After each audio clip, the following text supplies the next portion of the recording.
Well, as y'all might know by now, today is the feast day for Saint Michael the Archangel.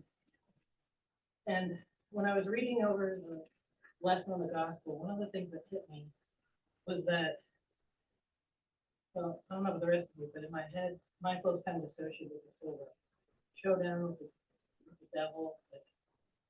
And there's so many depictions within popular movies that only sort of emphasize the whole him and Lucifer kind of going at it. But the lesson especially seems to be focusing more on his defensive side than his offensive, which I think is something that's really important to focus on. One, because again, often we tend to gloss over that bit, and also because in a lot of ways, that's what we need in our life from outside sources. Like in the story of Sophia's descent and ascent, he and Gabriel show up to basically they gather all of her light power back from four realms and give it back to Sophia. And the text specifically mentions that they don't actually keep up with the power that they gather. They just gather it all up and give it back.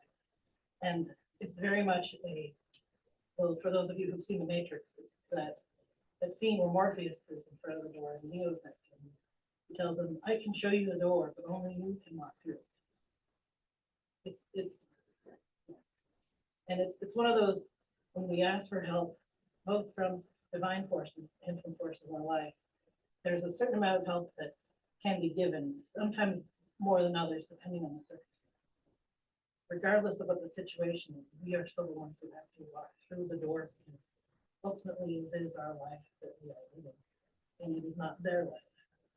And so while they, other forces can give us help and advice, or, in a lot of ways, Michael could stand there with his shield, metaphorically or literally, depending on the circumstance. Like, there's still work that you have to do as an individual. Either way. And how much work is yours to do and how much is you needing to ask help from others, again, depends on the situation. Because there are some situations where you might need a lot of help.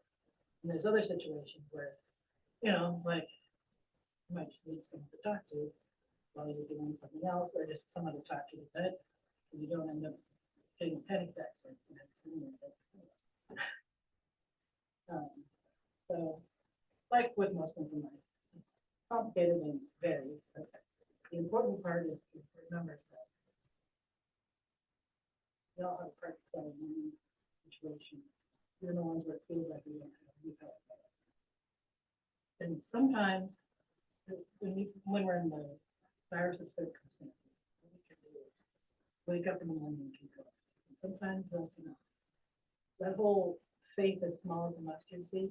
Sometimes that faith that's as small as a mustard seed isn't necessarily spiritual. Sometimes it's about your own life and your own path.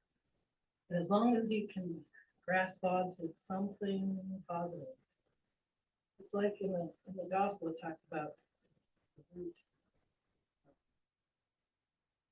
It seemed to me that it was focusing on the mental space leading to bigger things or better things and how the two are connected.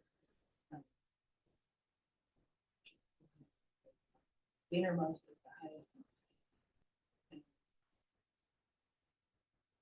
But, being in the right space mentally, even if it's only to pick up that one small piece of light in the darkness and focus on that for a while until it's clear. Sometimes that's all you can do. Sometimes you can do a lot more depending on the hormone. Sometimes. I have both anxiety and depression, which leads to some special facts. Yeah, your situation is completely different. It probably is because you don't have to. Well, I'll just start. I think I'm going to end it there. So with that, go in peace, and may the Lord be with you.